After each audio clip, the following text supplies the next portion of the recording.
Giant Goofballs, a New York Giants podcast. Are you a goofball that loves Giant football? If so, sit back and relax. Except you, that person driving. Sit up and keep your eyes on the road. Your ears, though, can still listen as we talk about the team that both excites and frustrates us so much. And now, here are your goofball hosts, Drew and Rob.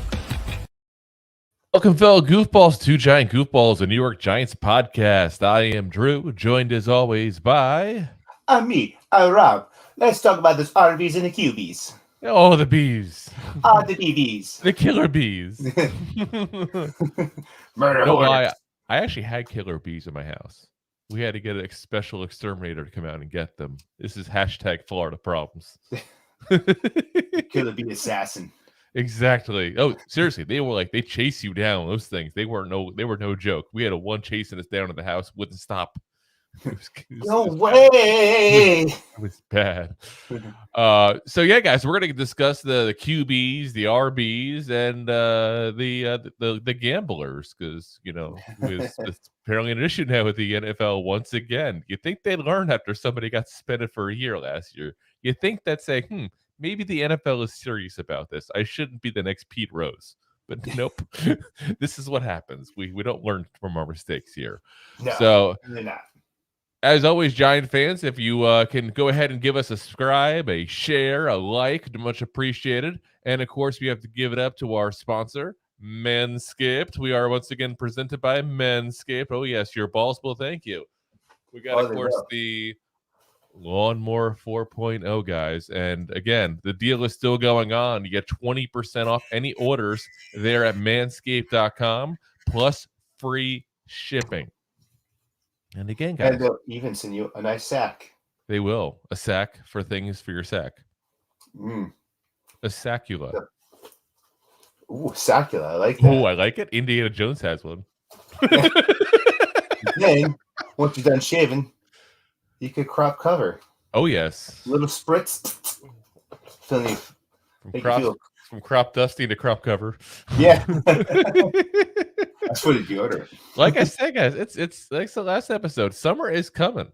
This is the time you need this kind of stuff more than ever. Like, in the wintertime, for those of you still up in the New York area, you probably don't mind a little bit of insulation as much, but it's coming up a time soon where you're going to want to get rid of the weed whacking there. That's why you have to do your spring cleaning. Oh, yes. Oh, yes. All right, guys. Only with a lady, thank you. So are your balls. Oh, yes. Your balls will thank you. All right, guys. Let's get right into the NFL news and the Giants news here. So, as always, we're going to start off with some Giants news. It's time for the news.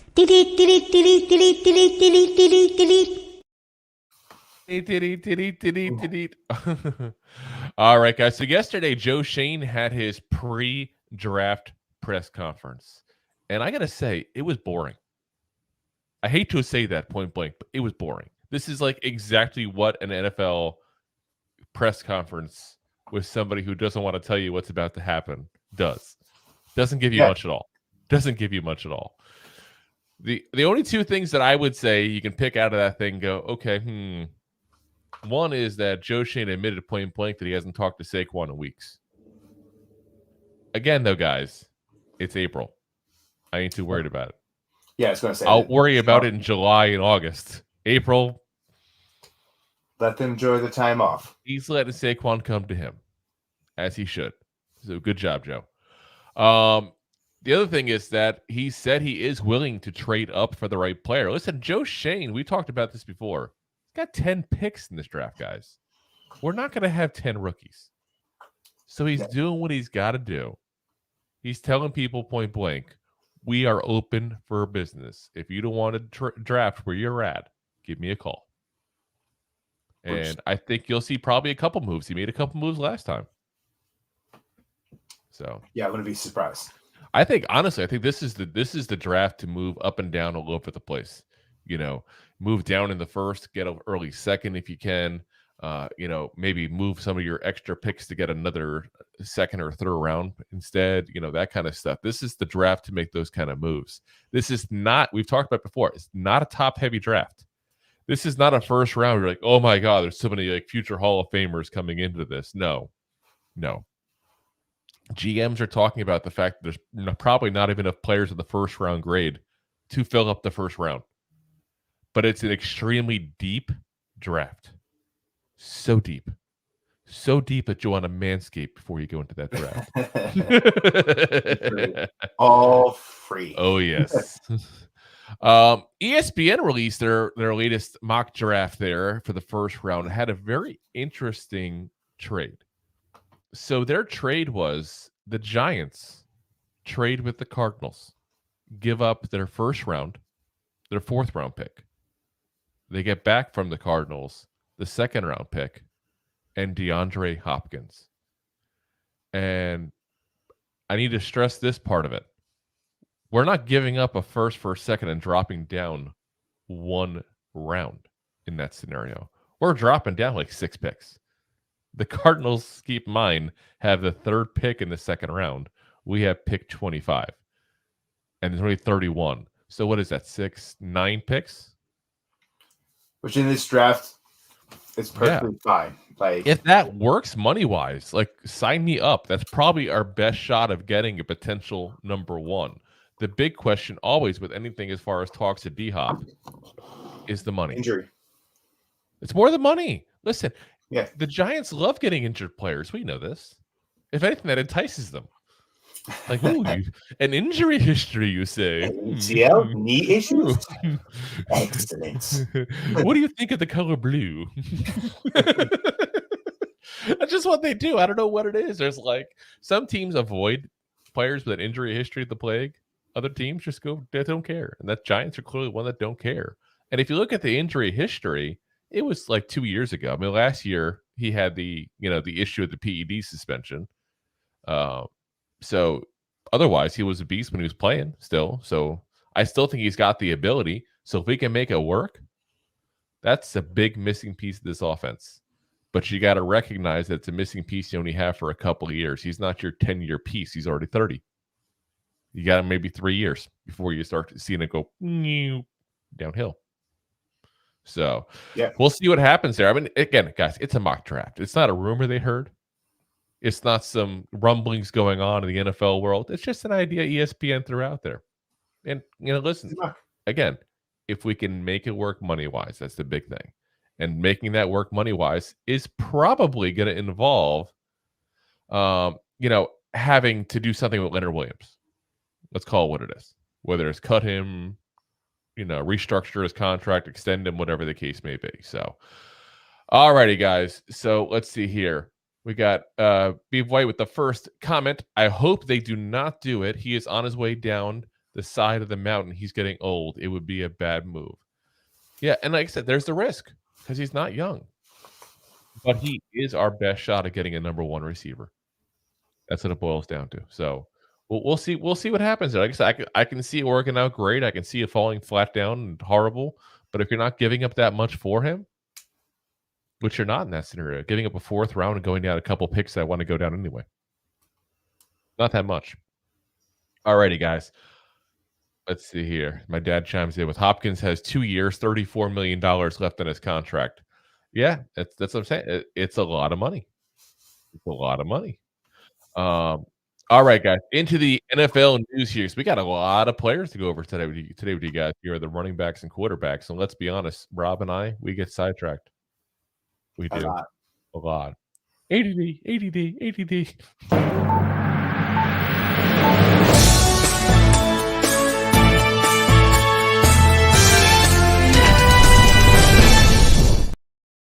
Oh, and the big news today, NFL players got caught with their hand in the gambling cookie jar here today. Show me the money. They did show themselves the money on an app that they used on their phone and got stupidly caught. Do like everybody else, guys. Get a bookie. That's going to say. Get a bookie. And honestly, I'm just assuming that's the case here. But you got Quintez Cephas, CJ Moore of the Lions, Shaka Toney of the Commanders, all suspended indefinitely, but at least for the entire next season. Then you have Stanley Berryhill and Jamison Williams of the Lions also suspended for the first 6 games. So not a lot of news as far as what they did, how much they did. It's kind of the same as last year with Calvin Ridley. They don't give that kind of information out. Williams' people, though, came out and said he gambled on team property, but not on the NFL. And that's where he got caught. And that's why he's not a full year. He's just the 6 games because he gambled on team property. So, stupid move. But I guess he thought he'd get away with it. Been on the UFC and in Detroit. Yeah. I mean, again, this is a second-year kid coming out. I mean, he's going to be, 23 around there, I think he is. So, listen, he made a stupid mistake. That one you forgive, you let go. It sucks if you're a Lions fan. But in all fairness, that's the least you're considered if you're a Lions fan. You just lost half your damn team. Dan Campbell, where were you on this? Vegas? Probably. Oh, my gosh. See, if Detroit went to Vegas, it would have been okay. Yeah, they would have been okay. They would have been at the whorehouse with Jimmy Garoppolo. Been in there. Yeah. So, yeah, I mean, it's kind of shocking, though, to see Calvin Ridley get caught, lose a whole year off his career. We've talked about ad nauseum the fact that NFL players don't have a long career. And the rumor already is that the guys who were suspended for the year, the Lions are cutting them. They're just done. They're not willing to put up with it. So, we'll see what happens there. See if any more names come out, because that was a lot to come out in one shot, though. So I'm hoping really nobody else. Alrighty, so let's break down the running backs and the quarterbacks. Again, I'm going to give you the option, Rob. You have the power. I have the power. He-Man. Who do you want to go with here first, the quarterbacks or the running backs? You get to decide. How about we start with the running backs? The running backs, you say?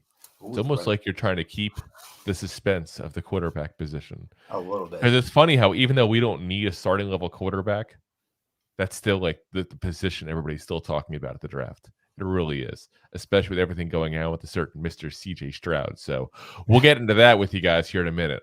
Would you care to do the honors and go first, Rob, or would you like to go first? You going for? Oh, here we go. Let's go. Let's break it down. Break it down. Break it down. Hard name. Boom. Sean Tucker. Oh, yes. From Syracuse. Another Orangeman. Another orange guy. 5'9", 207 pounds. Guy's explosive, competitive. Breaks tackles, not afraid to get into a rough situation because he can get out of them. His downfall is terrible as a receiver. He's a straight up the middle running back kind of guy. And sometimes he hesitates in traffic. So, yeah, he's got bricks for hands. Point blank. Like I've seen on tape, like the ball hits him in the hands, and it's like he just forgets to do the closing motion. He's like, like doesn't know what to do. Trying to balance on his nose or something. I don't know what he's trying to do. But he's a good runner, and he seems to really get the job done right as far as going through traffic and everything. I think he's going to be one of those guys that you can put in a running back committee that could potentially be like a guy you put on the first 2 downs, but you're not going to go ahead and put him anywhere near a 3rd down position, anywhere near a long passing down, anywhere near that final drive when the game is tied. Like, he's going to be on the bench because he provides you nothing in those scenarios. Yeah, he's like, putting him on a committee is one of the best things. If you got a guy that's a good catcher and you could switch him in and out, play on play, he'll find himself a good home in the NFL. But he's probably not going to be your number one constant running back. Exactly. So I'm thinking probably 4th round for him. Where you got? Depends on the needs of where what's going on. But 4th, I wouldn't be surprised because it is the NFL draft if he goes a little higher, possibly into the 3rd. But it all depends on who you like and what system you run. And that's the fun with running backs. Running backs are hard to judge. They really are as far as where they're going to go, because it's all in the eye of the beholder, and it's based on the scheme you're running and how important that position is. So, all righty. Number 9, probably the most controversial person as far as pick and ranking wise that we're going to talk about tonight. Devin A-Chain. A-Chain, Texas A&M. He's the guy who is really, really, really tiny. Really tiny. This man makes Tank Dell look big. No. I mean, listen, he's super muscular. He's small for an NFL. Listen, Popeye was super muscular too. But let's be honest. I'm not going to touch that one. How we got that? Let's just say he definitely manscaped.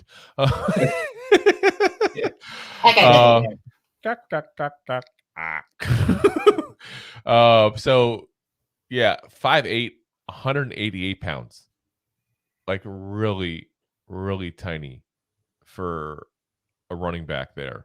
And what he does though is he's probably one of the fastest running backs you will ever see play the game.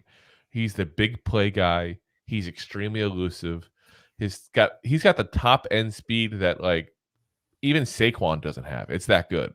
He ran a 4.32 40. That's insane. Like this is one of the fastest guys in the entire draft.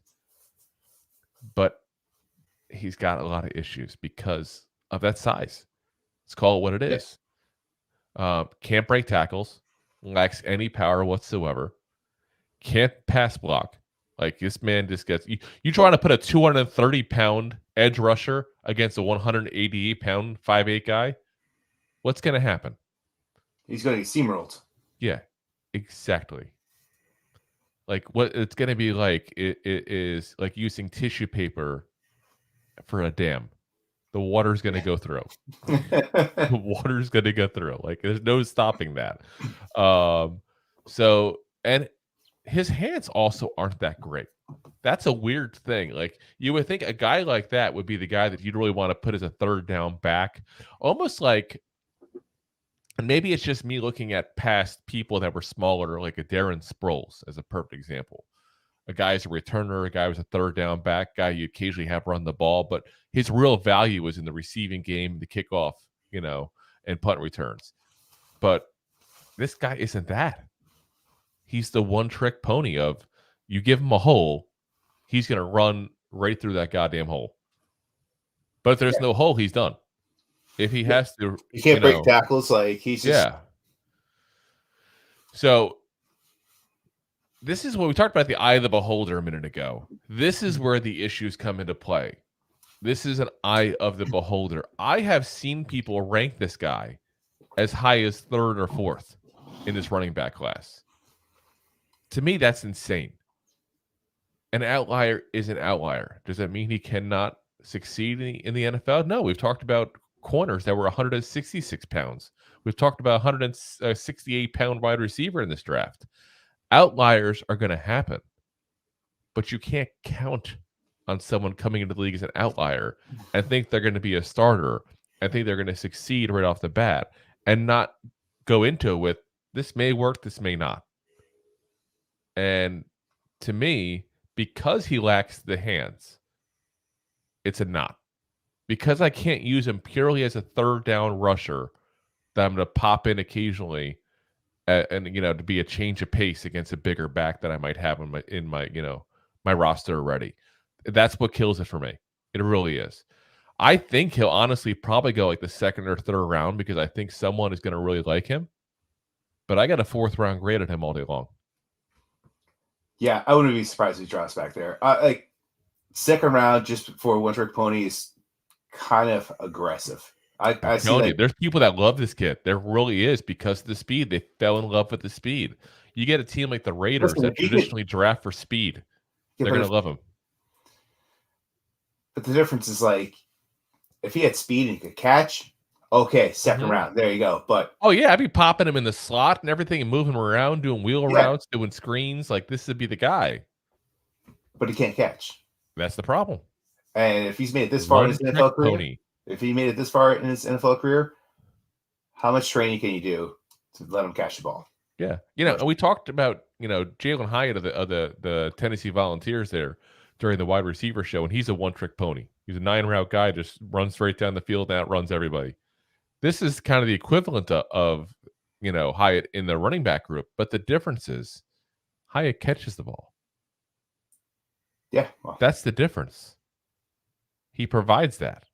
So, like I said, if he could catch the ball and that could be fixed, because I don't pretend to be an expert on, can we coach him away from this? Do we see something on tape that's that?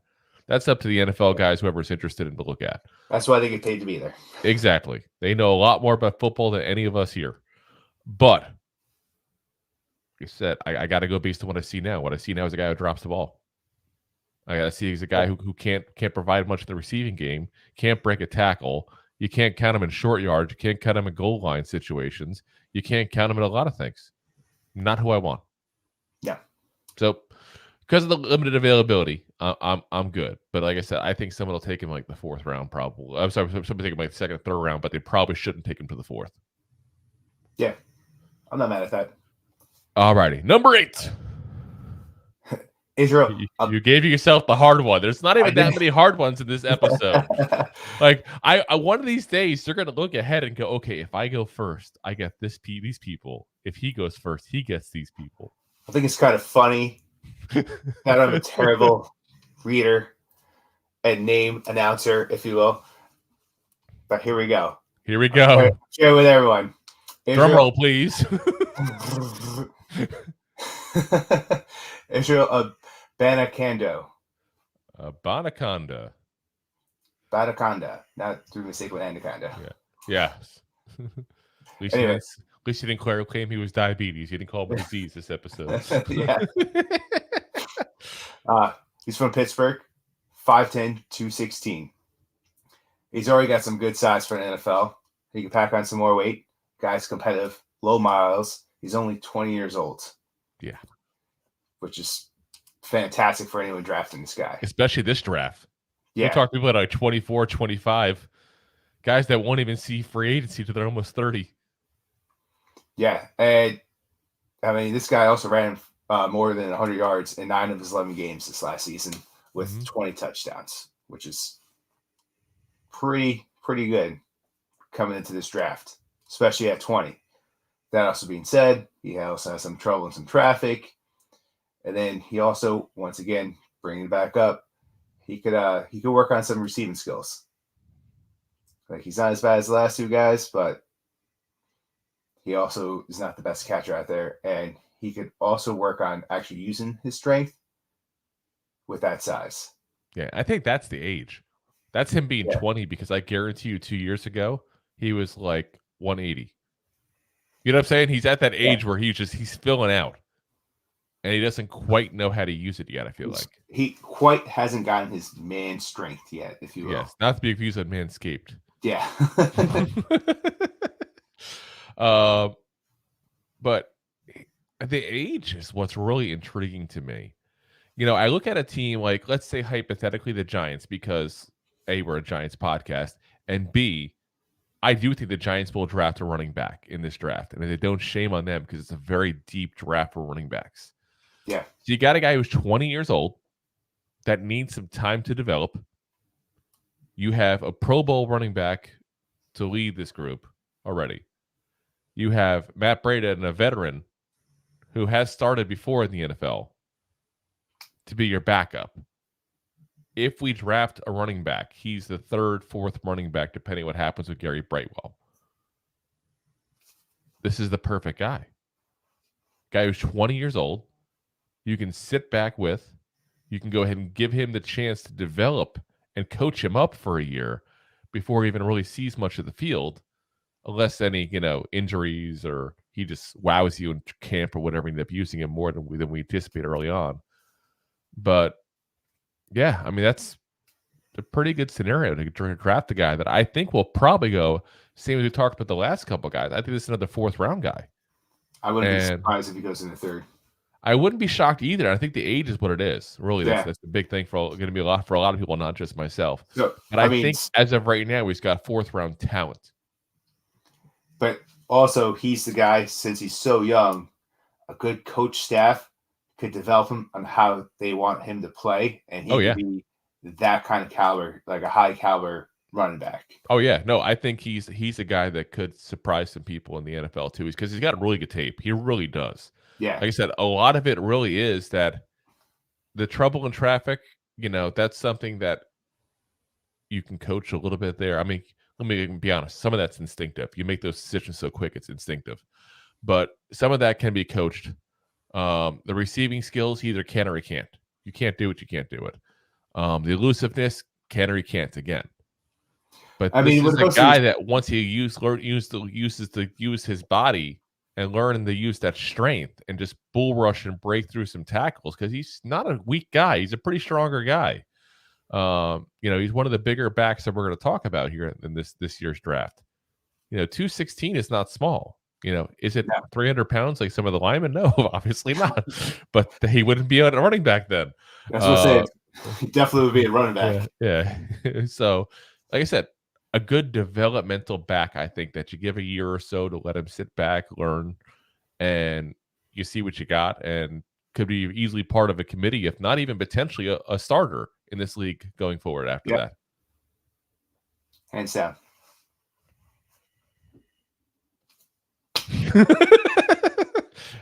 Had my hands down as you said that.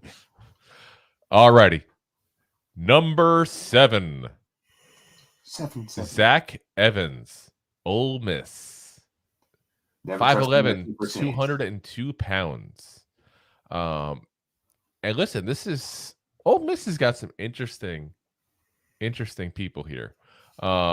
Quicker to accelerate. He's got that burst like that. Like when he makes that decision to go, he just goes. Very physical runner.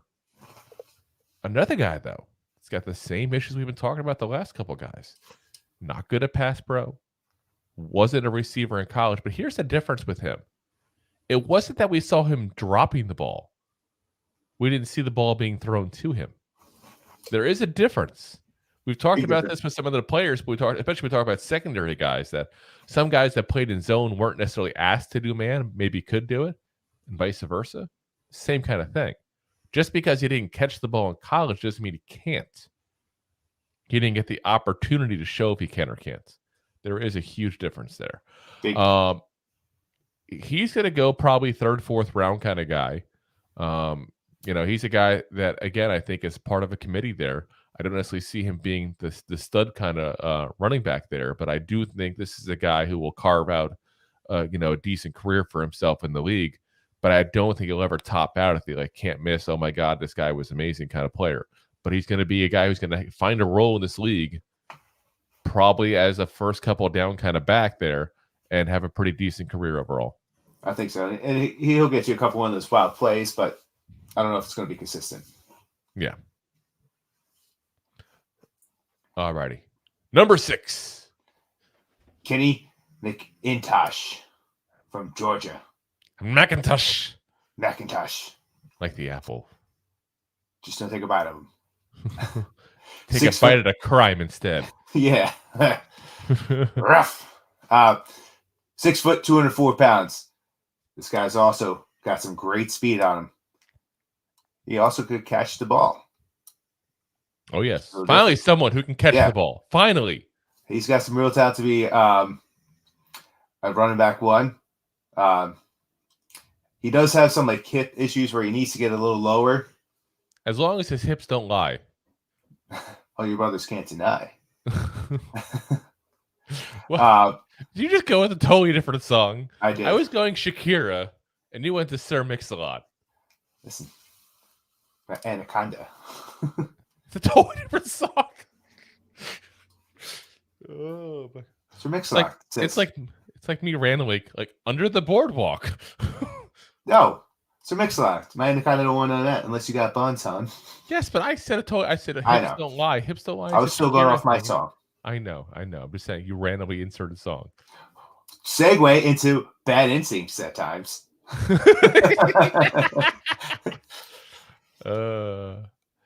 Yeah. I mean, this is the very first of the guys that I would say will probably develop into a starter in this league with no issue whatsoever. He's not a perfect running back by any means, but first off, we've got, a Georgia running back, and Georgia's got a pretty good record of getting guys out of those kind of positions. As my dad says, again, McIntosh is a poor pass blocker, and he is. He is. He also has, his pad level needs to get down lower as well. He's got a couple of issues. He definitely does. But nothing that stops me from going, this is a guy who could start. I mean, let's be honest. Saquon's not exactly the best pass pro guy in the world. You don't go, oh, here's this guy coming off the edge. Saquon has him. You just have to be good enough at everything else to make up for those, deficiencies there. This is a guy, again, because he can catch the ball, that you can still use him in third down scenarios. And maybe instead of keeping him back to go ahead and do a pass pro, you go ahead and have him run a route, and maybe have the linebacker, stay behind. I would say the tight end stay behind to block that extra, edge rusher or linebacker that's blitzing. So, not a bad player though overall. So, and again, comes from a good school, looked pretty good on tape, and I'm not going to say he's going to be a star in this league by any means, but he's a guy that could be a legitimate starting running back in this league on a probably more of an offense that's not going to be a run heavy offense. Like I said, I don't want to overplay what he is, but he's a guy that if you start him in this league, will probably get 800, 900 yards, won't embarrass himself there. Will give you a little extra production there also in the receiving game there, where you'll get maybe 1,300 yards this season out of him, which is not a bad player. So you're saying he's going to the Chiefs? I think they got the Rutgers kid. They're good. They got Pacheco. Yeah. Touche. Plus, they're too busy signing our old receivers. Not wrong. Still boggles me. But yeah, third round guy. I think for him, I think you'll see someone take him in the third round. Yeah. And a lot of that again is the school. Georgia running backs. Yeah. All righty. Number 5. 5-5. You're up, bud. Oh, yeah, that's right. I was thinking you're Tank Bixby, Auburn, 6 foot even, 210 pounds. This man scored a lot in college. He also found his way in the ed zone. Oh, the ed zone? No, but seriously, this is a TD machine kind of guy. This is a guy that there's some people that certainly especially the running back position had that nose for the end zone. This is that guy. This is that guy that knows where it is, knows what he has to do to get in there, and just doesn't. Good size for the NFL, obviously.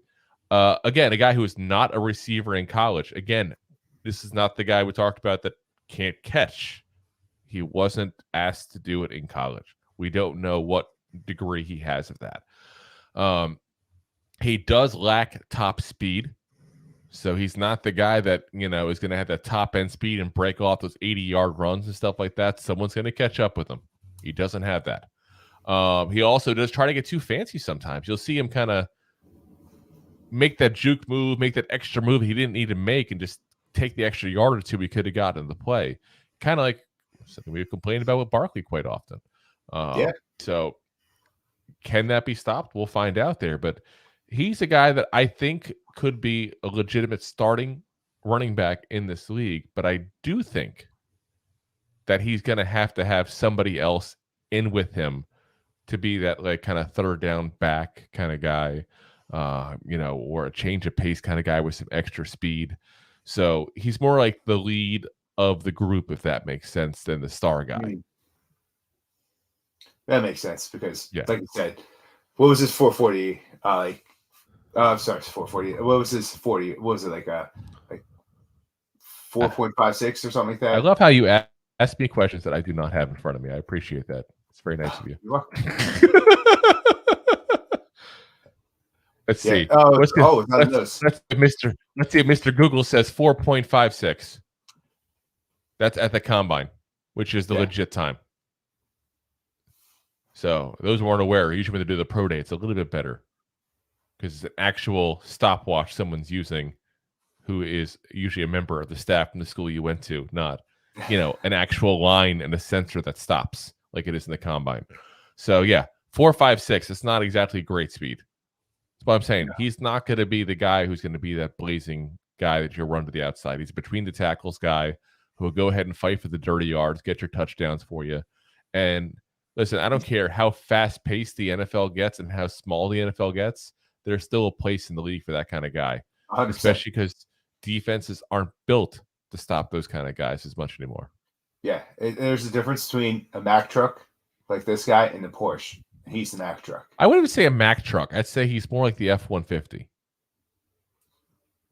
Because it's not like he's like, he's not not Mack. like he's, I'm just saying there's a difference. he's not Bettis. He's not Jerome Bettis over here. No one's gonna call him a bus. But he's at least a Dodge Caravan. Come on, kids, we're going to soccer practice. Everybody in. I got the orange slices and juice boxes. Yeah. You got Stevies in the back. All righty. So, yeah, I actually think that McIntosh, we talked about a moment ago, will go before him. I think Tank's going to go more 3-4, but I think Tank will be the better player in the league overall because of the fact that he has a very, very important skill. Finding the end zone. It's a very important skill. Ask the Giants that were playing, in 2020, 2021, how much they would have loved to find the end zone a few more times. Since their offensive coordinator seemed to love to go for the field goal. It's a very important skill. Second and goal on the 4-yard line.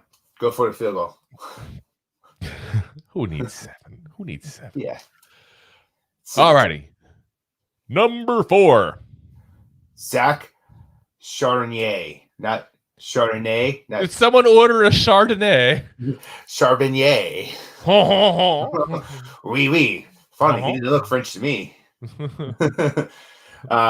6 flat, 6 foot even, 214 pounds. He's already got that NFL built going for him.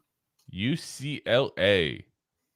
I should have started with that as well. For those who are from New Jersey, that is not to be confused with Brookdale, which is also called UCLA, the university closest to the Lincroft area. But this is the actual UCLA. Touche. Way different football program. Do they still call it that?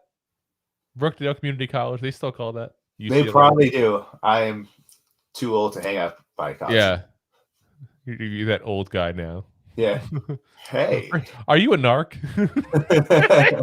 What are you talking about? What's hip these days, kids? Where's the drinking party? Who's the best guy to get drugs from? Who has the cake tonight? Yeah. Anybody mind if I put some fiber in the punch? I get backed up off of Bud Light. All righty. Yeah. So you said 6 foot 214.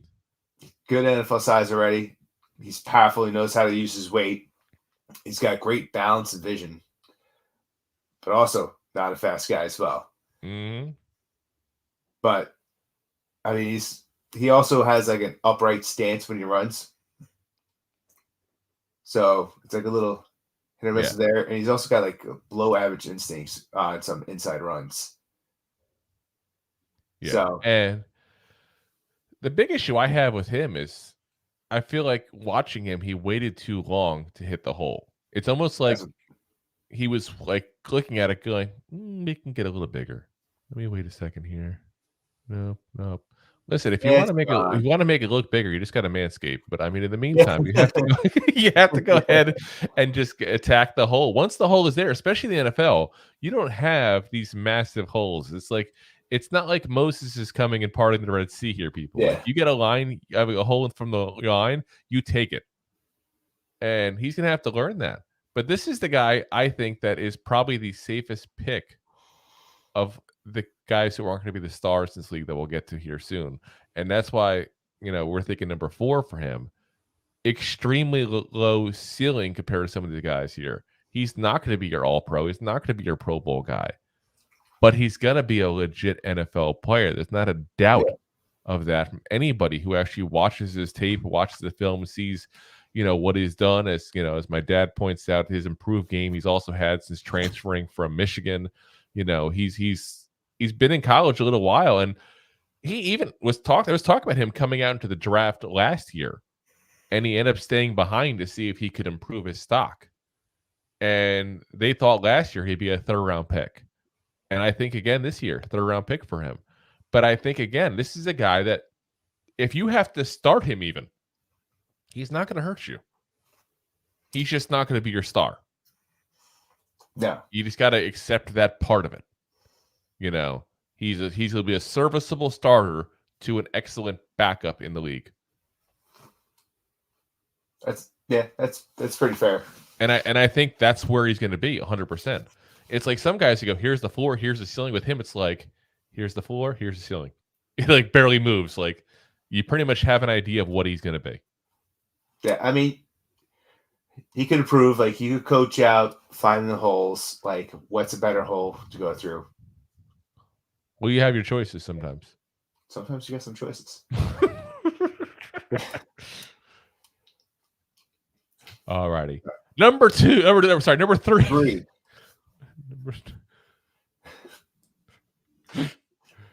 Which holes you talk about? Hole 2 or 3? Number 3. Yeah. You're up, dude. I keep on forgetting when I'm up. Can you tell I've had like last week? Tyjae Spears at a Tulane, 5'10", 201 pound, extremely athletic. This is the guy we talked about top end speed of some of these guys not having it. This is the guy who's going to make that move and have that top end speed. Very competitive. This guy shows his emotion on the field, and you know, Rob, that's the thing I love. Yeah, I love it. That's for running back. Get fired up. Get the whole team fired up. Get ticked off when you don't succeed. This is the things I think you should be as a competitive person. Great vision, very patient, protects the ball. And it works out for him because he averaged 7 yards. Oh yeah, in his college career. So good for him. Out of all the players we're going to talk about here, he's probably the best at protecting the ball. The ball is not going to get out of his hands. Not going to happen. It's just how he is.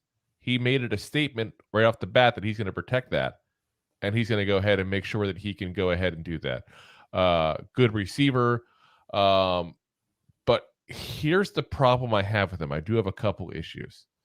He's a little bit lean in the build. I wish he can add just a couple extra pounds on there. Get to like, closer to 210. He's got a little bit of lack of experience in the passing game because they didn't use him very much. He only had like 7 receptions this past year, this whole season. But he did show the ability when he's given the chance. So I do think he can do it at a more high pace in the NFL. But again, time will tell on that. It's just not something he was asked to do very much in college. Not the best at breaking tackles. And again, this is probably the size. He's 201 pounds. When you're going against defensive tackles that are sitting there at 320, you probably won't break that tackle. When you're going against linebackers sitting there at 245, you probably are not going to break that tackle. It's just the pro and the con. You're going to lose some of the athleticism if he gains too much. But like I said, I think a couple pounds, I'd be curious to see what it did to him, though. He's also too patient sometimes.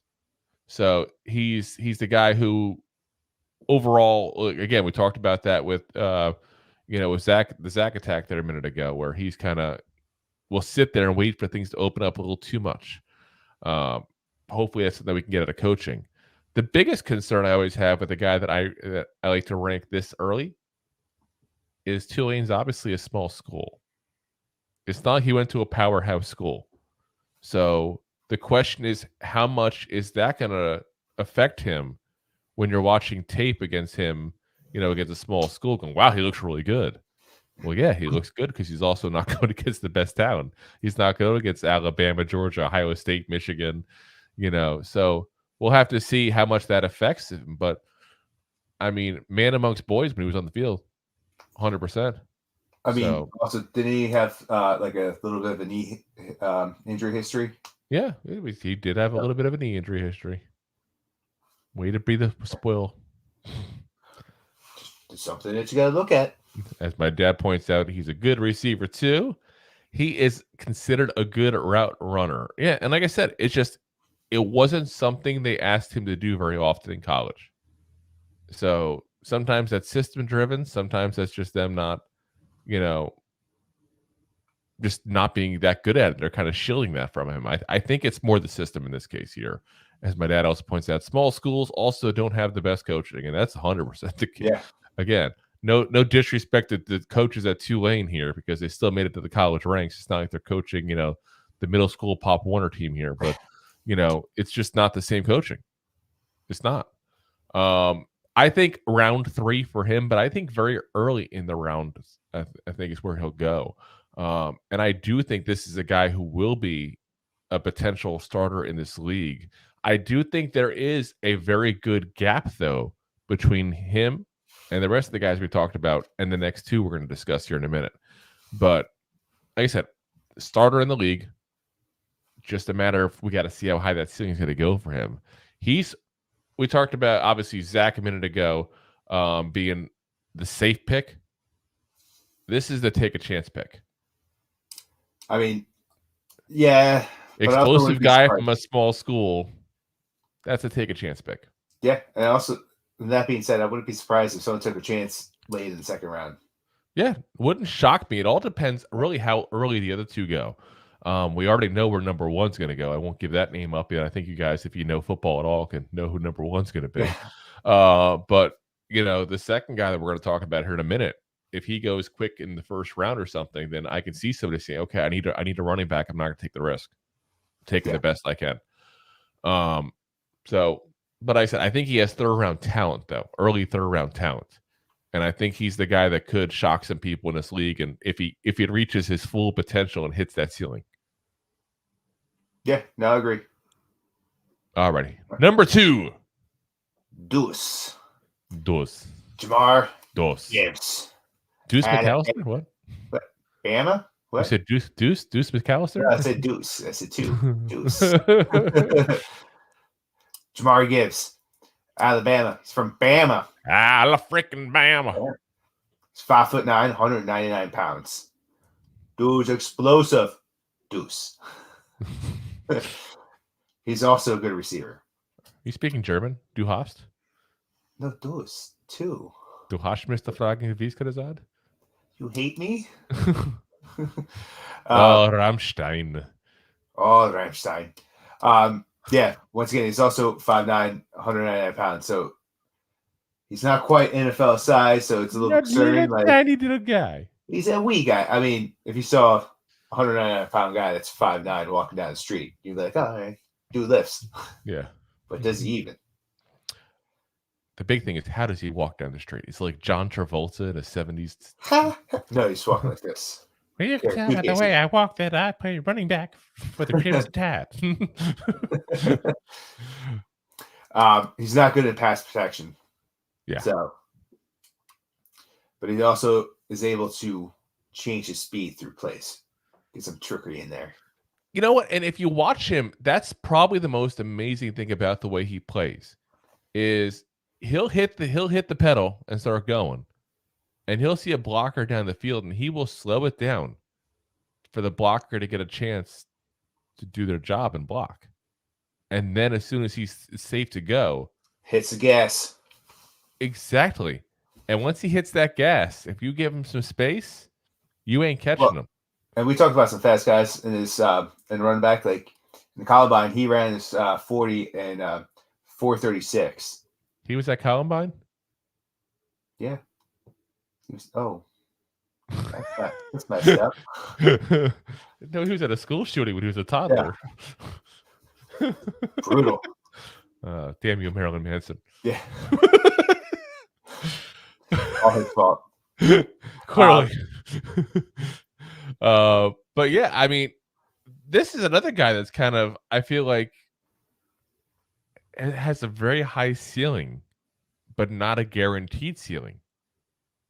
Like, his ceiling is probably Pro Bowl caliber. Yeah.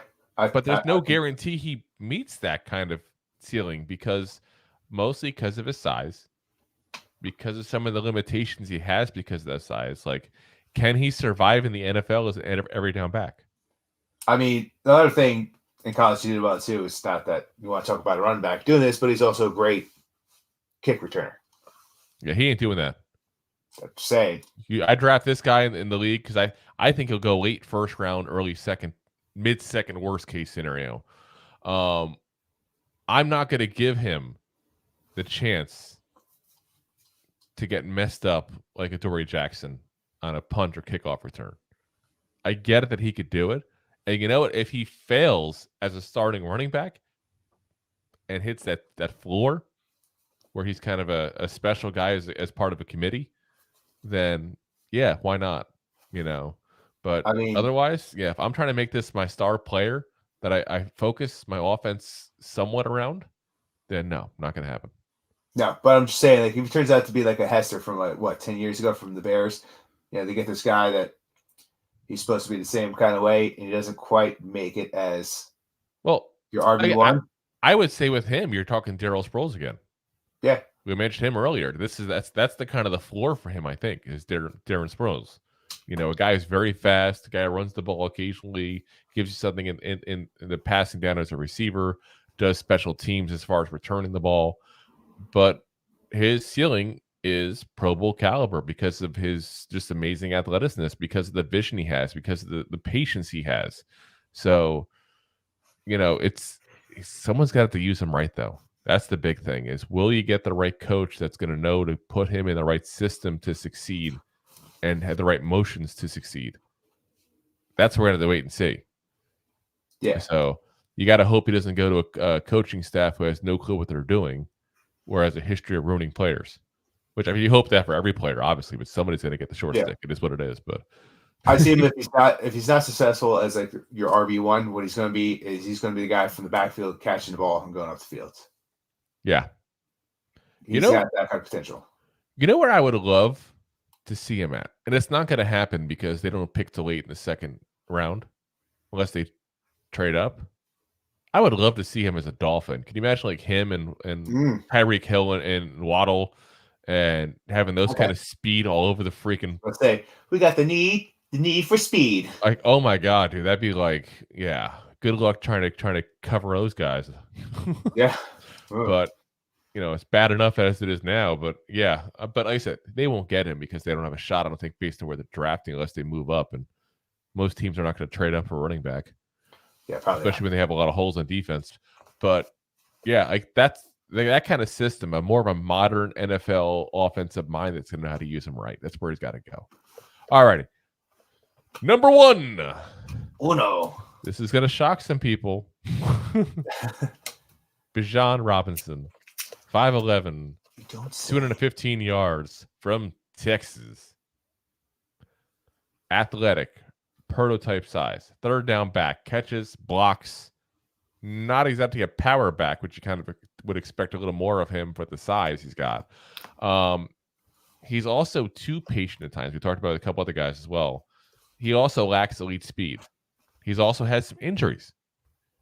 And I'm going to say this. I don't love him as a prospect as much as a lot of people I've heard talk about him. I look at a guy who went to college, already has injuries, lacks elite speed. And like I said, it's just, this is not a strong running back class at the top for running backs. And I think that's why he's coveted so much, is because he's the clear number 1. But I don't think a lot of years he'd be the clear number 1. I really don't. So the big concern really for me is the injuries, though.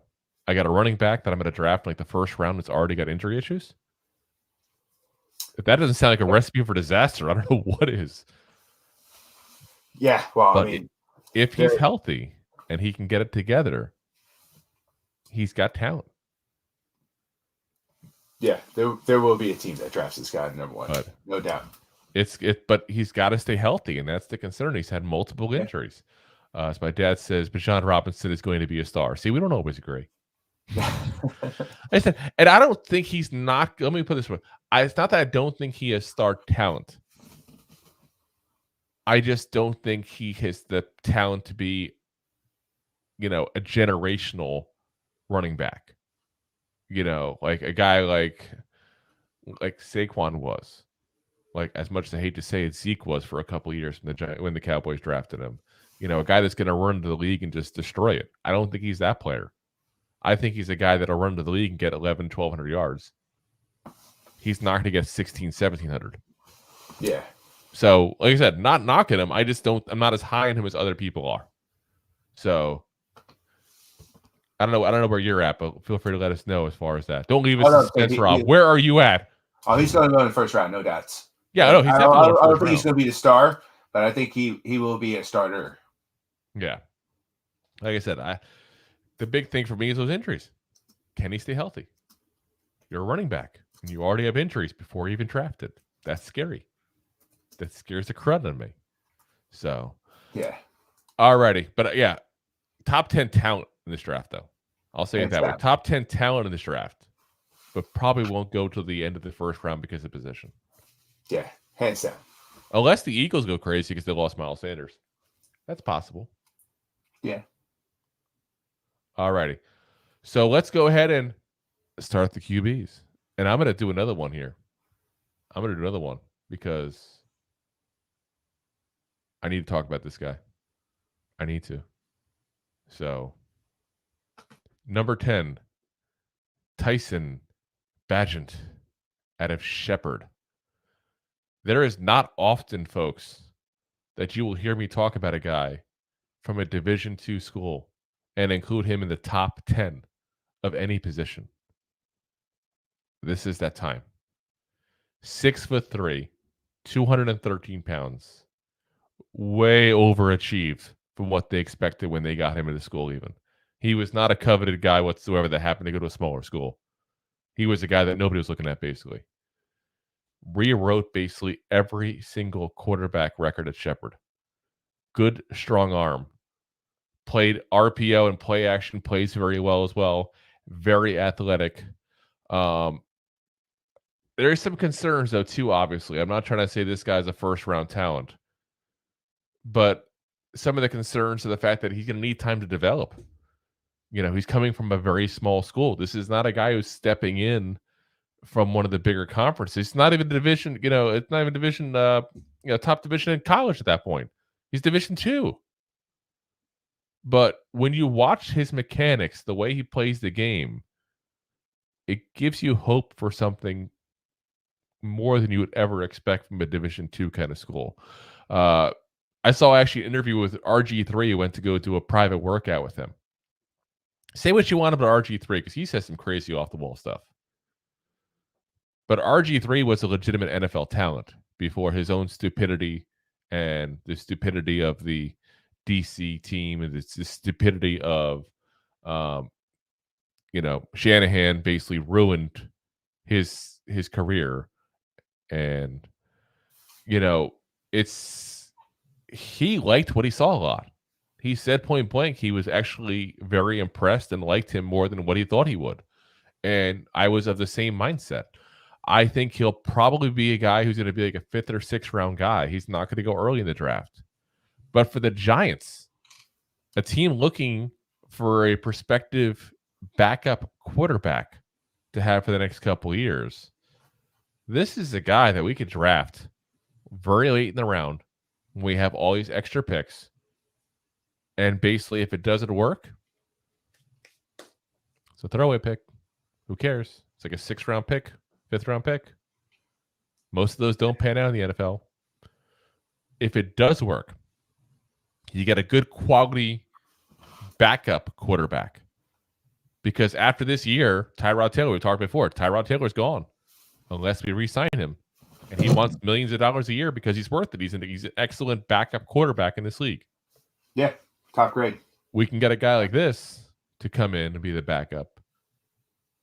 And if he shows you something good this first year, you can go, you're now number 2 quarterback. And he's a guy who's a mobile quarterback, an athletic quarterback, very similar to Daniel Jones. So you can run a similar type of offense as well, which is good for everybody else on the team. Like I said, if you haven't watched tape on him yet, watch some tape. And don't get me wrong, he's playing some really small school guys. Really small schools. But like I said, he's a guy that I think has a chance to make it in this league as a backup quarterback. And that's what you're looking for in this kind of position. So, like I said, that's where I'm at. 5th, 6th round, a backup quarterback kind of guy is going to need some time. I think he needs to fully redshirt basically the entire first year and let him just sit and learn with somebody. But he's going to need a good quarterback coach, a good guy who can go ahead and coach him up and get him where he needs to be as quick as possible. Yeah, Giants have that guy. So I think it's a good fit. We'll see how things play out because I'm sure I'm not the only one looking at him in that kind of role. Yeah, like you said, you're saying you need high as 5, but just because he's a D2, I'm saying probably 6.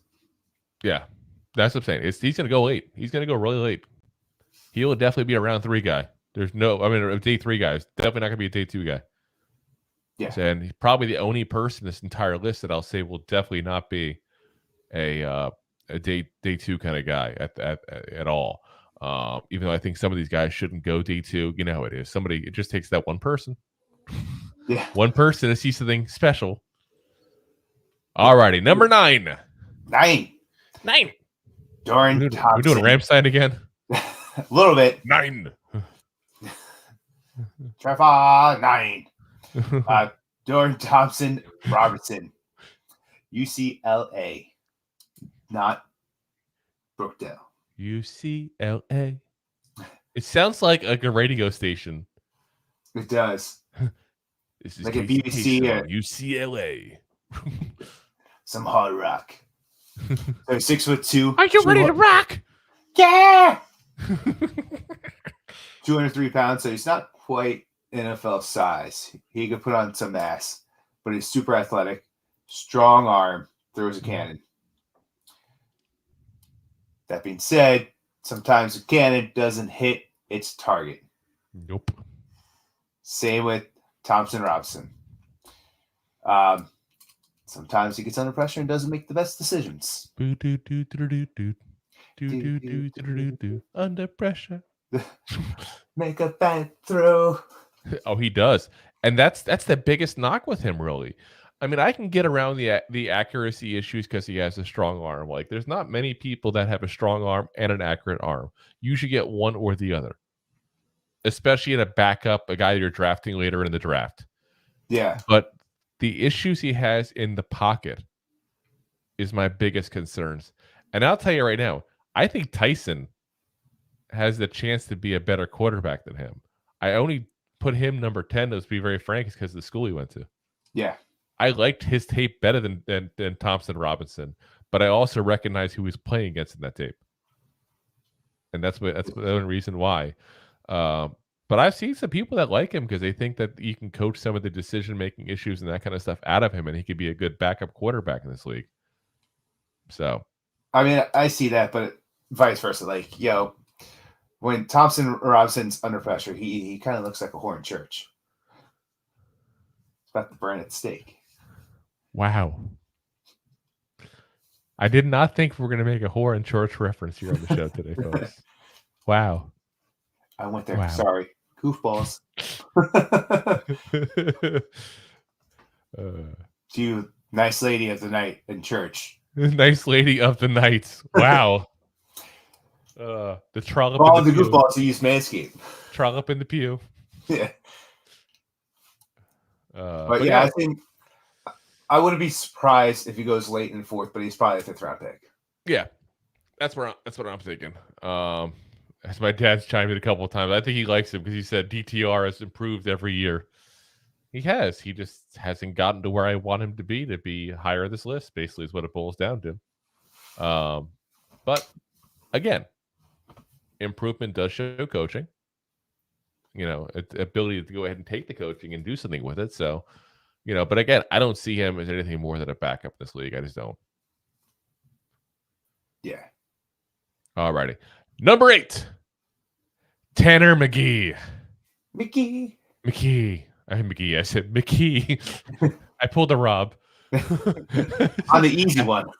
Out of Stanford University. He's so smart. Oh, yes. 6'6", 231 pounds. Good size. He could definitely see over that line. You know what? The one thing though is weird, and for those who aren't aware, I'm going to give you guys kind of an idea and the thought process that some scouts and all have for quarterbacks. There's a very, very specific height for quarterbacks. If you're too short, you can't see over the line. If you're too long, you'll have a long delivery because your arm's going to be long if you're tall as well. The 6'6" guy's going to have a much longer arm than the 6 foot guy. That's just natural. That's the way it goes. So it takes it that much longer to complete the rotation and go around. Unless he has T-Rex arms. Yeah, you want. That was the issue with, if you guys remember Brock Osweiler a while ago. He was 6'7", if I remember correctly, and a lot of the teams did not like him coming out of the draft because of his height. I mean, obviously they were right. He was not a good quarterback, much to the Texans' chagrin.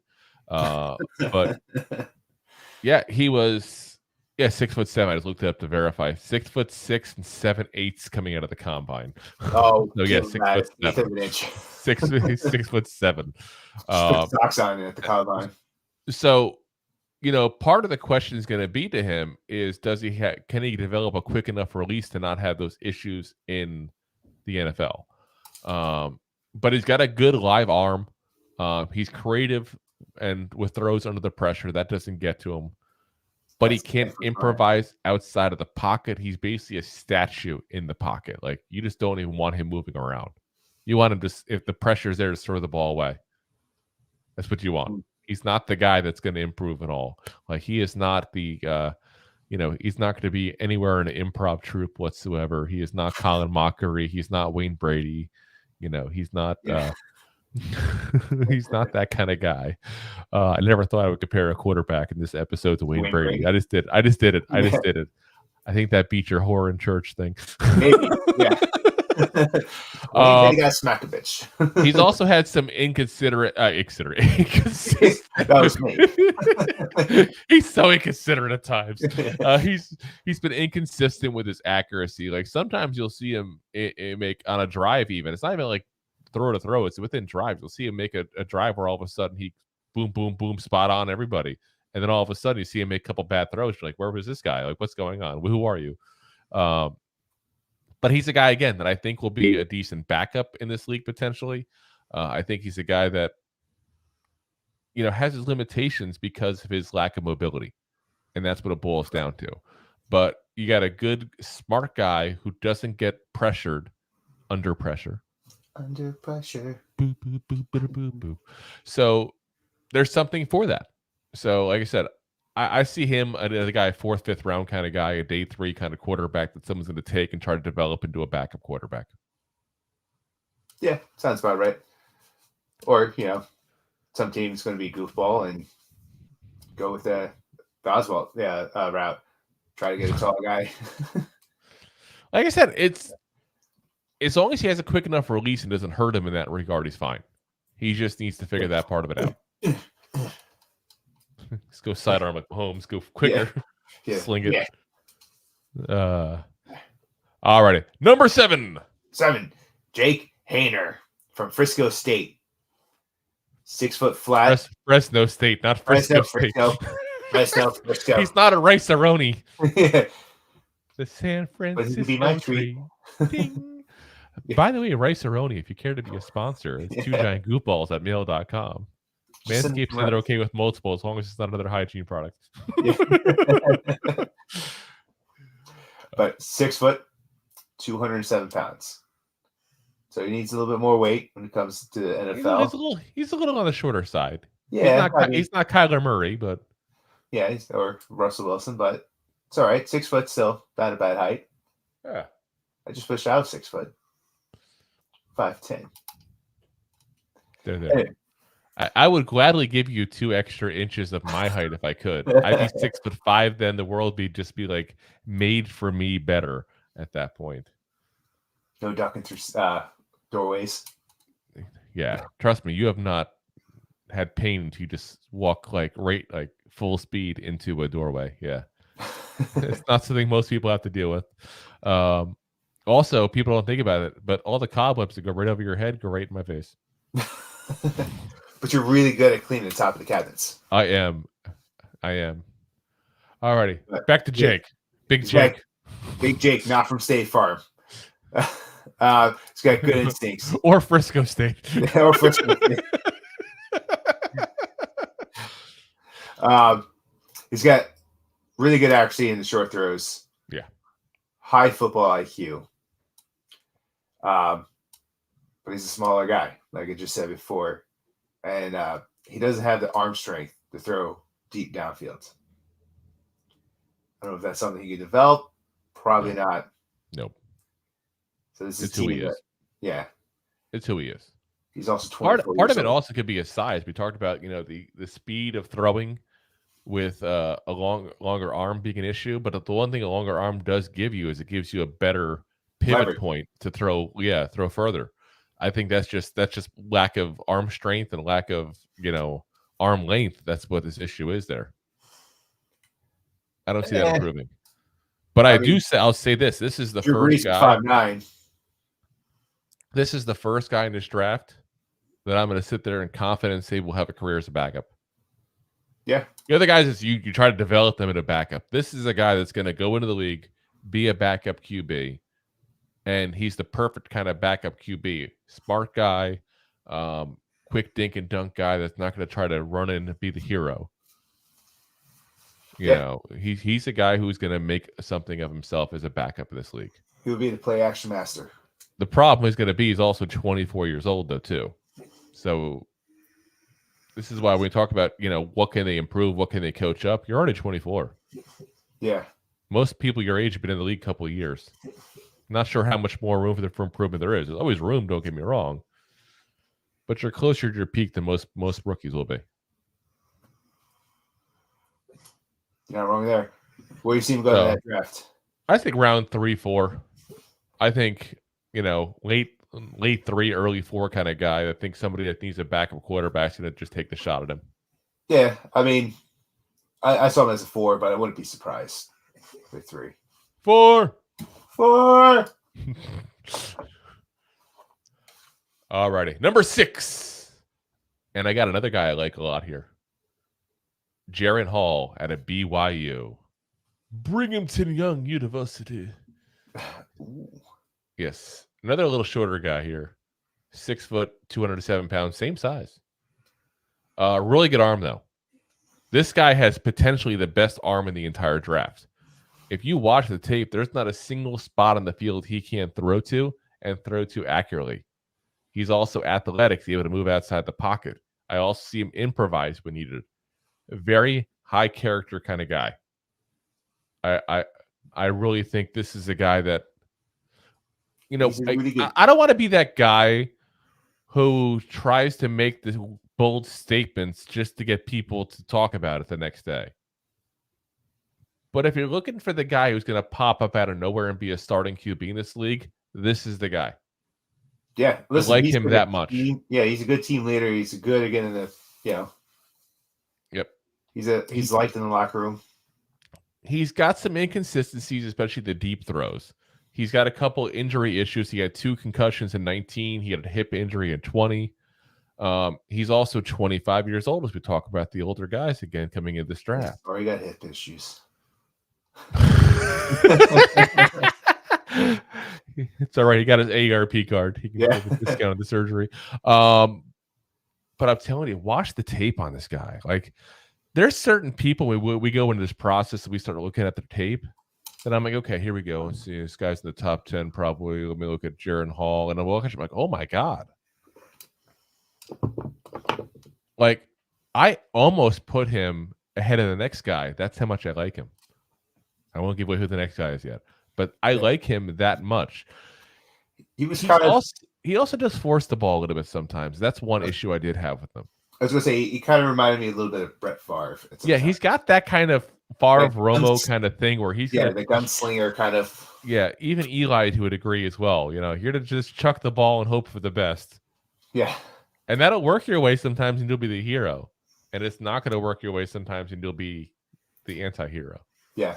The Are you Spider-Man? Are you Venom? Oh, there you go. Yeah. Oh, we see. Yeah. So I think 3rd, 4th round, I'm telling you right now, though, if you're a team with an injury-prone quarterback, hello, Joe Shane. Yeah. If you're a team with an injury-prone quarterback, this is a guy, I'm telling you right now, that it would not even shock me if he gets a chance to play and creates a QB controversy somewhere.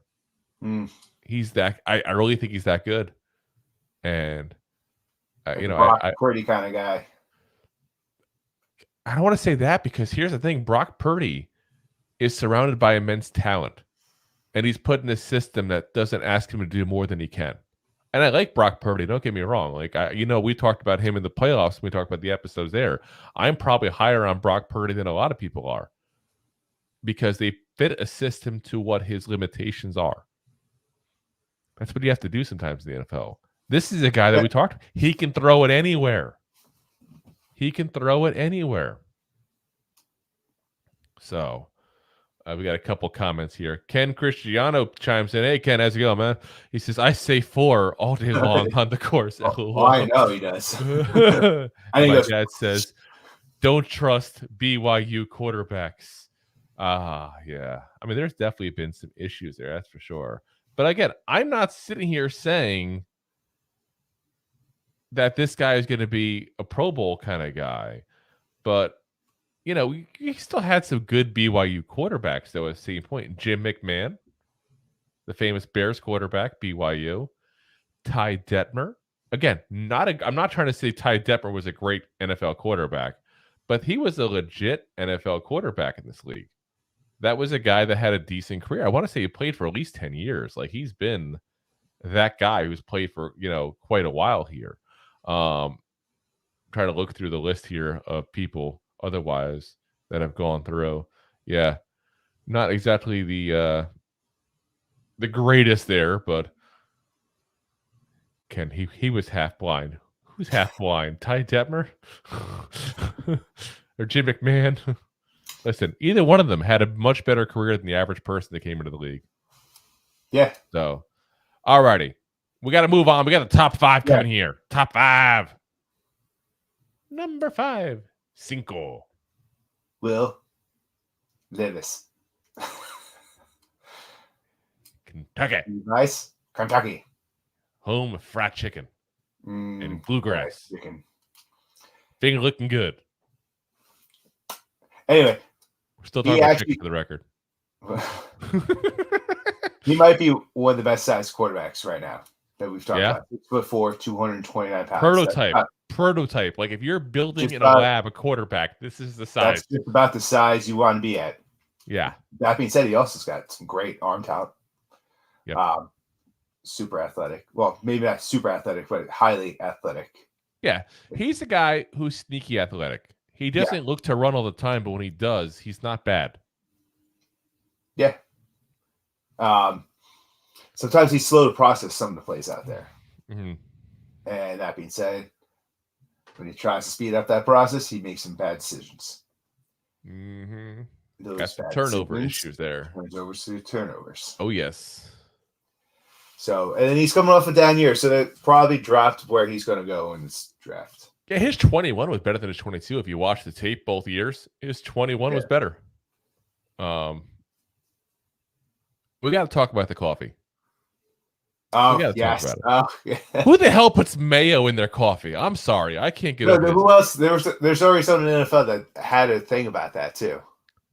But who even thinks, you know what I should do? I should go ahead and put some. Was it J.J. Watt?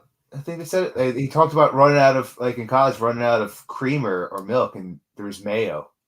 Is that how it came to be? Because I'm thinking in my head, like, who goes, you know what, mayo in the coffee? There's definitely someone out there in the NFL because I've never seen something. It's more crazy people. No. Mayo does not go in coffee. And I actually saw a tape of it, and he did it, and I was like, oh. And listen, guys, I love mayo. I'm that guy that'll put mayo on my French fries. Like, I love a good garlic aioli, which obviously is a lot of that is mayo. Mayo, more mayo, but not in the coffee. That's just weird. But here's a guy that a lot of the NFL scouts seem to be higher on him than I am. I wasn't as impressed with the tape as a lot of people were. And it's because of the turnovers and the bad decisions. Because he's making those in the heat of the moment. I don't know how much that can be coached out. But if you can't hold on to the ball and keep it in your team's hands, that's kind of an important skill. Yeah, that's the whole point of being a quarterback, is to move the ball down the field to get a touchdown, not to move the ball the opposite way. Yeah. So like I said, he dropped pretty far in my ranks for that reason. But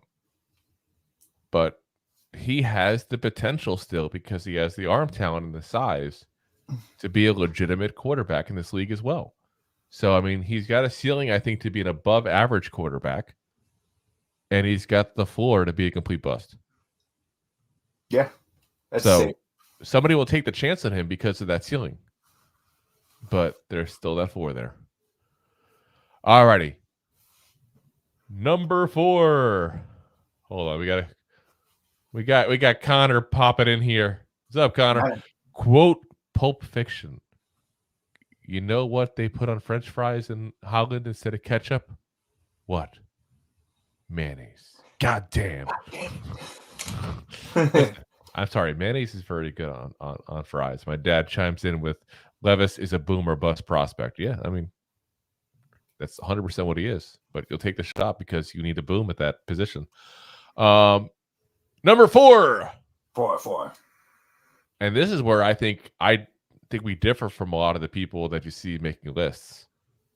Hendon Hooker What'd out you of call him? Tennessee. I didn't call you a hooker. His name is Hooker. Oh, okay. Wow.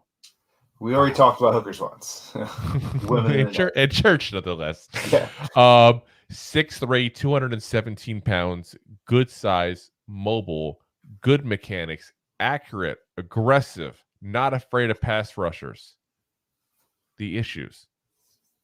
Ran more of a college system. If you watch a lot of Tennessee film, a lot of what they do is they'll use the wider hashes that the college system uses and stick to the sides a little more to use that extra field to the left or the right of them to make a play that way. That's not an option for him in the NFL. I don't think that's going to stop him, and I don't think it's going to hinder him, but I got to mention it at least because of the fact that it's something he did in college that he can't do in the pros. The big one, the big elephant in the room is the ACL injury. He may not play at all next year. And if you have the right place he goes to, looking at you, Minnesota, then he doesn't have to worry about that. If you got a guy who's got 1 or 2 more years left on his contract, this is a good pickup that you can give him some time, develop him a little bit, have him be your next starting quarterback. Obviously, I just mentioned Minnesota. They got 1 more year left on Kirk Cousins' contract. Perfect fit, I think. I could also see a team like the Lions, who obviously aren't still, shored up too much there in Jared Goff. Those are the kind of teams that are going to be looking at a guy like this. One thing he needs to learn, though, and I think he will. I mean, I think we finally saw Daniel Jones learn this year. He also needs to learn to slide and protect himself a little better. I definitely saw him. I definitely saw him take a hit he didn't have to take. And there's no a few times. Yeah. And that's an issue, but that's also something that I like the competitive drive of it. You took the word right out of my mouth. Yeah. So I want to not take that away from him at the same point, but I do want to go ahead and acknowledge that's an issue. Yeah. You can't be mad at the guy that wants to fight for every inch on that field, but at the same time you have to play smart and sacrifice that, because if you get hurt now and you're the key player, you're taking that key player off the board, which then hinders your team the opportunity to win. Yes. You say it Henderson's? Hendons? Hinders, not Henderson. Hendons. Yeah, so my dad says the QB that throws to his receivers and not the opposition is a big plus. And yes, it is. That's the big reason why I can't put Will Levis ahead of him, is because of the interception issue. Plus the mayo and the coffee thing still freaks me out a little bit, to be honest. That still kind of creeps me out. Connor says, what's the name if guy that you said would be a good backup? Daniel Jones, if he gets coached good. You said he broke records from, I forget his full name. I wanted to look him up. So there was a couple of guys we mentioned, but because you said the records thing, I'm assuming you meant number 10, which is Tyson Bagent, Bagent out of Shepherd. Like I said, look him up. Like I said, it was a good video of RG3 talking with him. And it's kind of funny, too, because RG3 had his kid with him. His kid kept on, running off. He's like, go run to mommy. He's trying to get an interview going. He's like, go run to mommy. But, yeah, I mean, the other thing with Hooker we got to talk about as well is the age. He's 25. Another old man. if you're not going to start him until 26, he's not going to develop, obviously, for, most quarterbacks need a year or two to start before you really see the full potential for them. So you're talking 27, 28. That's when you start seeing the legit. So he's not going to have the longest career necessarily in this league unless he's a guy who, will be able to continue playing once some of that athleticism starts dying down. But I think he's going to have a good career. I really do. I think I'm a lot higher on him than a lot of people are. I think he's got a higher ceiling than a lot of the guys here. And like I said, Will Levis, as much as I think he's going to go top 15, Hendon Hooker is a better quarterback in my eyes. And if it wasn't for the injury, I think the draft people would see that as well. I think that's what scares them, is he's 25, and you're not going to see him hit the field till 26. But at least it's quarterback, guys. You get a good quarterback, you take him. Take him. Most important position in all of sports. So I think, like I said, a late first round, early second round kind of guy. But this is another guy. Again, we talked about the Giants met with him yesterday, or sorry, 2 days ago. If he drops to the third round or something like that, or fourth round, go ahead and take him. Telling you right now, take him. I don't care if you hurt Daniel Jones' feeling, you take him. My dad says, watch what Hooker did to Alabama. Yeah, I mean, he best college football program, and just lit him up.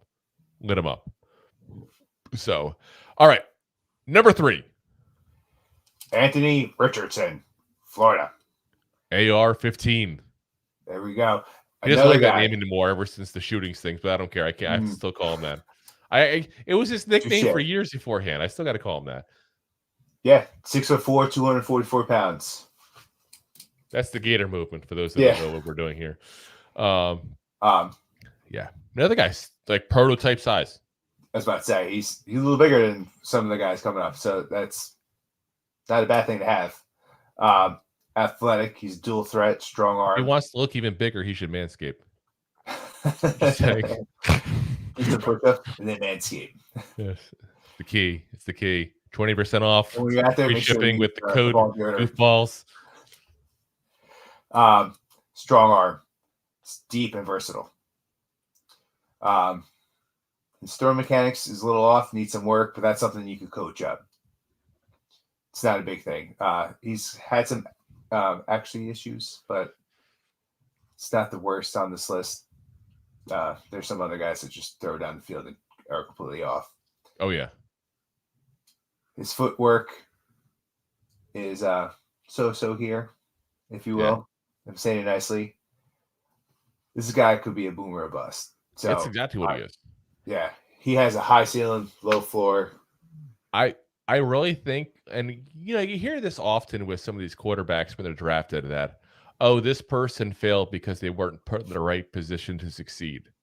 This is the guy that needs the right position to succeed. He needs a good coaching staff that has a track record with quarterbacks, a system that's going to let him do what he does as far as his mobility, because he's a very mobile quarterback.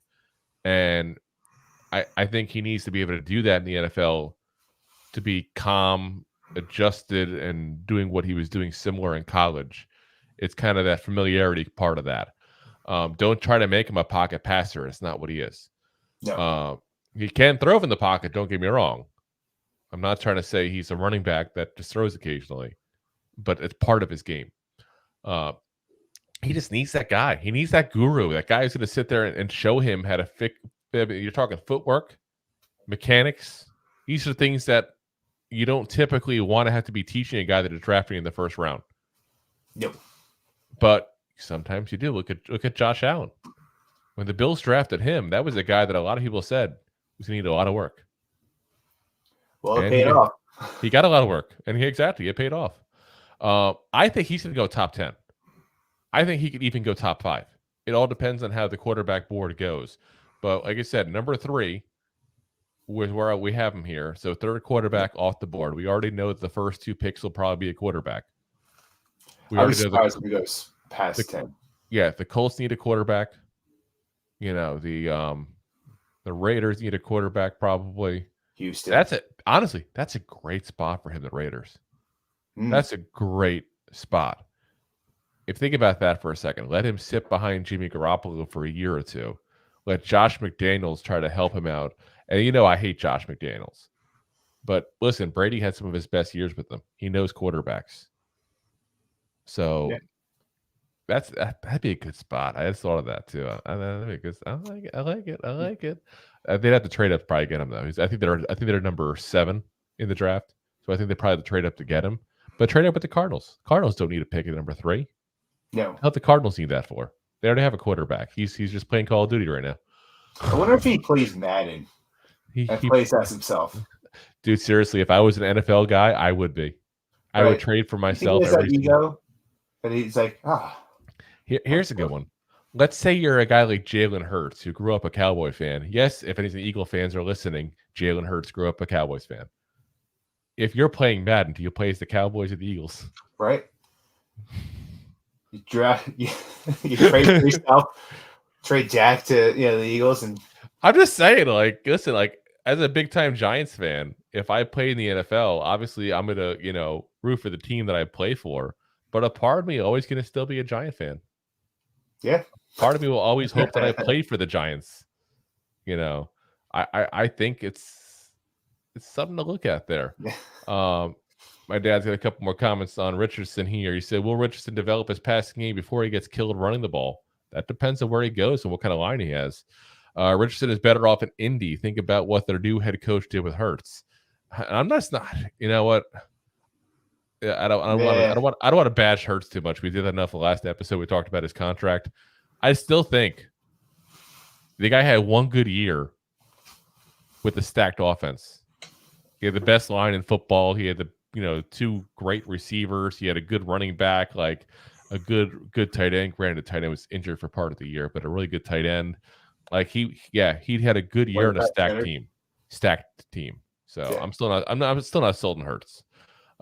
We'll see how that goes overall. Plus, they have an offensive mind as a head coach, so I don't know how much they give the OC the credit that Indy got to be their new head coach. But we'll see. Time will tell. Alrighty, on to number 2, and this is where we get to the real battle, because so many people are torn on this one on who to go number 1, who to go number 2, and this changed very recently. I have been pounding the table for one person to be number 1. Pounding the table. And they have disappointed me so much this week, they're down to number 2. Disappointment. For number 2, CJ Stroud, Ohio State. Buckeye. 6'3", 214 pounds. Accurate. Good production in college. More prone to mistakes when under pressure. I did see that. Late on decisions at times. Here's the biggest issue, and it's funny because I didn't even think about this when we were talking about this a minute ago. We just talked about Jalen Hurts and him being on a stacked team. You want to talk about a stacked team. Okay. CJ Stroud. Let's talk about CJ Stroud for a minute here. Who are the best rookie receivers this year in the NFL? Olave with the Saints, Wilson with the Jets. Where did they play? Ohio State. Who's the top receiver in the draft this year? Jackson Smith-Njigba. Where did he play again? Oh, yeah. Ohio State. Who is the receiver that will probably be the top receiver taken off the board next year? Who's already, people are saying if he was on the board this year, he'd be the top receiver taken off. Marvin Harrison Jr. Where does he play again? Oh, yeah. Ohio State. Oh, yeah. Who has got 2 of the top 5 tackles in this draft class? Ohio State. Who's got one of the top 5 centers in this draft class? Ohio State. So you're saying he's going to be a bust? I'm just saying he played on a stacked team. And that has to come into the equation, because when you have a guy who doesn't play in a stacked team, we've talked about a couple guys, that came at some of smaller schools and just kind of showed what they didn't have a ton of talent around them. I mean, like we talked about my enjoyment of watching Jaron Hall on tape. Who did Jaron Hall have? Who was his top receiver? Who is it? Exactly. Puka. Remember we talked about Puka. Puka. But again, this guy barely made the top 20. This kid was thrown around with so much talent, it's not even funny. Now, the reason he dropped in my eyes in the last week is because of two things. One, the Manning Passing Academy thing is going to come up as a potential character issue. You said you were going to go, you didn't go. You're under a fine-tooth comb and a microscope right now, and you didn't think to go. You better have a damn good excuse for that one. Number two, there's the test, and it's not called the Wonderlic anymore, but there's a test that's kind of supposed to give you an idea as far as the intelligence level of a quarterback, specifically when it comes to processing and stuff like that. So the guy we're going to talk about number one here in a minute, which let's not even keep the shroud of mystery. I think you all know it's Bryce Young, obviously. Scored 98th percentile. CJ Stroud 18. Now he may not just test well, don't get me wrong, but we're splitting hairs when you're talking number one, number two. So that's a hair we're going to split right now and say we have a guy now that's making bad decisions off the field, has failed the test now to go ahead and show his ability to process on the field. It's just made me drop him a little bit there. As my dad says, isn't the idea of the game to stack your team and win? Of course, that's the idea to win, but you have to go ahead and also say... But when you stack your team, you need to know you're stacking with talent, not just... Yeah. I mean, it's the Mark Sanchez disease. Mark Sanchez, when he first got in the league, had a stacked good line, had a couple of really good receivers, had a really good running back, and Mark Sanchez looked good the first couple of years.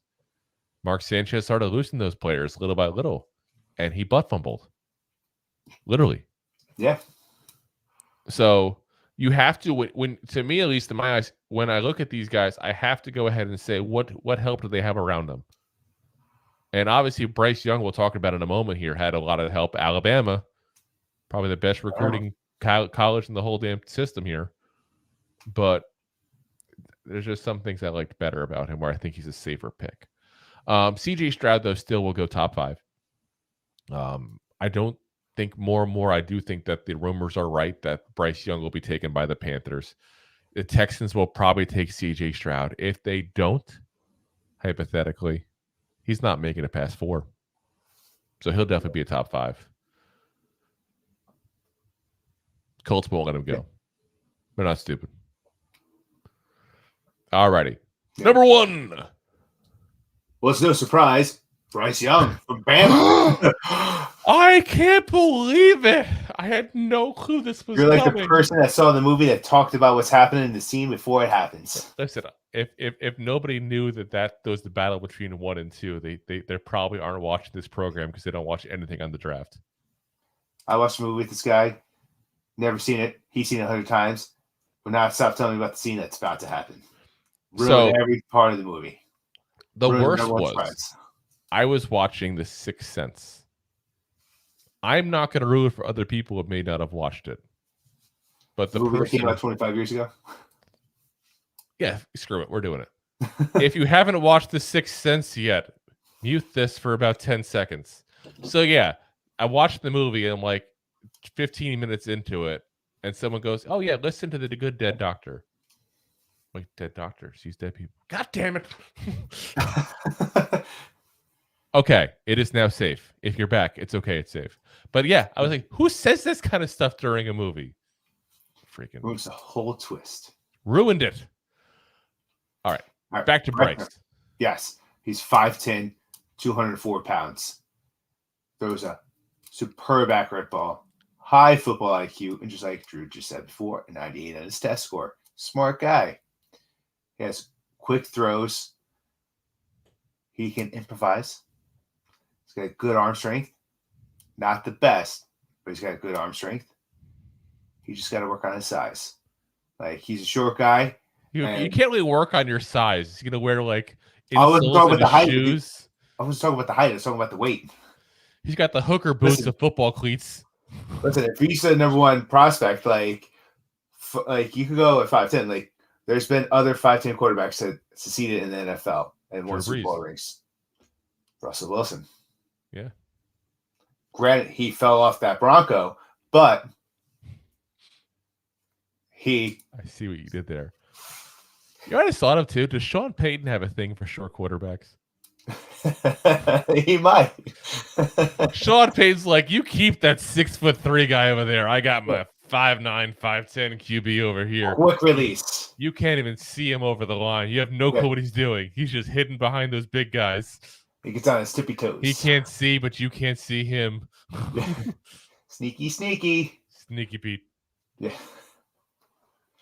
I mean, the big thing, like I said, like you mentioned earlier, is size, and size. I mean, 204 pounds. Will he take the hits in the NFL on a consistent basis? What I like about him, and where I was kind of fighting to a certain degree over him and CJ, all along, because that's the battle right now. Everybody wants to know who's the better quarterback, because history tells you one is a good one, one's a bad one. That's typically the way these drafts go. The big thing for me is his poise. I see mistakes from CJ Stroud in the pocket. When the pocket breaks down, I don't see that as much with Bryce Young. And if you're going to go to a number 1, number 2 pick in this draft, they're probably not going to have a great offensive line. They're probably not. That's just life. You're going to a team that had the worst record in football. They need help. Now, the interesting part about this is the pick was traded. So the Panthers don't actually, but the Texans do. The Colts had a bad one, even though they have at least a couple good players in the offensive line. So at least they're not terrible. Yeah. Whoever gets picked by the Texans, though, that better be a mobile quarterback. Run, Forrest, run! Fight for your life. The second coming of David Carr. Oh. No, I mean, they still got a couple of good ones. They did get a good guard last year. They do have Laramie Tunsil, one of the best tackles in the league, but the right side of that line's a little sus. It's a little sus. But yeah, I mean, I look at that and I go, okay, you're going to have your issues. You're going to have your learning curve when you go in as a pro quarterback.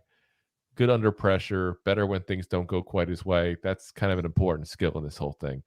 What I really just don't like about him is the size and the fact that he's never going to be the gunslinger. He's never going to be the guy who's going to throw the ball 50 yards down the field. It's just not in his repertoire, as the French would say. Repertoire. So, but I think he's at this point he's the safer pick between him and CJ, and that's why we're saying number 1 with him, because he's the safer of the 2 picks, and it's such an important decision that sometimes you got to play it safe. Yeah. And QB is such an important position that CJ Stroud may end up being the better player, but the chances are Bryce Young will be the better. So, and like I said, there's a couple flags that are coming up this week on CJ where it's telling me he's going to be the one of the 2 that's going to be the bust. Yeah, for every Peyton Manning, there's a Ryan Leaf. It's the way it goes. It's the way it goes. So. Yeah, like I said, I think he'll be number 1 overall on most boards because of that. And like I said, as long as you can deal with the issues he has, as far as the size, as far as the limited strength throwing the ball, it's a good pickup overall. So, all righty, guys, it's getting late here. We're almost 11 o'clock. We're almost 2 hours in this bad boy. I know. Whew. Had to talk to those quarterbacks, running backs. So, again, guys, on Monday, we're going to have for you guys going over the defensive line guys, the defensive tackles, the 3-4 line kind of people that we're going to be looking at in this draft, the tight ends as well, because we still could be looking for a third tight end. Plus, we're going to have some big names overall. I want to give you guys a heads up and everybody coming out big time in this draft. After that, Tuesday will be our final mock draft for the Giants. We're going to go over all the Giants picks for all 7 rounds. Wednesday, we will have our mock of the full first round for every single team. Let's see how wrong or right we are. probably wrong quite often, to be honest. That's part of the fun of a mock draft. Like, it never will go how you think, but it gives you at least a good rundown of all the players again that we were talking about on Thursday. See what I segue there? Thursday, when the first round happens, because we'll be live the entire day for the draft. Not the entire day, 24 hours, just the draft itself. Yeah. So we'll be on every single pick. We will be on for you guys, giving you guys the thoughts and analysis on it. We will have some special guests on as well. We have a few people lined up for that as well already. Still talking to some others as well. So we could even have a packed house. We'll see.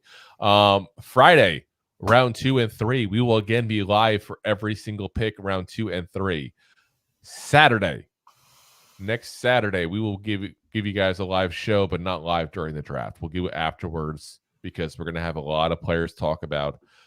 And be honest, because these guys are 6th, 7th round picks, some of these guys, we might have to do a little research and watch a little tape on guys we hadn't watched yet. So we're not going to do that one live. I want to actually be able to give you guys proven, actual knowledge on these guys. So we'll do that one probably Saturday night at some point there.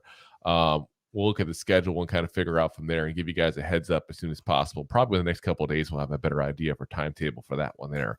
So like I said, if you haven't already, hit that like, hit that subscribe, hit the bell on YouTube, hit the subscribe and everywhere else and the likes and all, because a lot of stuff coming up, guys. The best way to know when we're live, again, is the bell on YouTube. That's really the best way. So hit that bell, ring that bell. And again, guys, we got a lot of shows coming up here. So pretty much every single night next week, except for Sunday. Sundays are one day off. It's a day of rest. It's a holy day. Except for that whore at church. Lady of the night. The lady of the nights. She's not a vampire.